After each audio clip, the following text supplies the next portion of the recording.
Құрметті көрермендер, қайырлы күн. Алма ағашын қазір кесуге дайындалып жатырмыз. Бұл жерде мән беретін нәрсенің бірі тамыр мойны көміліп қалған екен. Бұл жерде соны ашу керек негізі.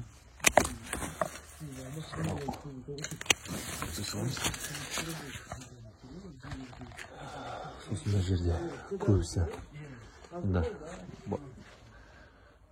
ағаштардағы, жеміс ағаштарындағы заңдылық, яғни вертикалды өскен бұтақтарға қарағанда горизонталды өскен бұтақтарда жеміс көбірек береді. Сосын жерде қарасаңыз бәрі вертикалды қатты өсіп бара жатыр жоғарыға. Осыларды горизонталды бағытқа бұратын кесу жасау керек. Сосын арасын ашу керек. Өйткені арасы қатты қалың болып тұр. Ертеңнің арасын ауа кірмейді, күн сәулесі түспейтін болды. Сол үшін қазір аны кесуді бастаймыз. Ұзын бұтақтың алатын жоқпыз. Қазір басы кескеннен кейінгі видеосын салам. Өйткені қазір менде камера болмай тұр.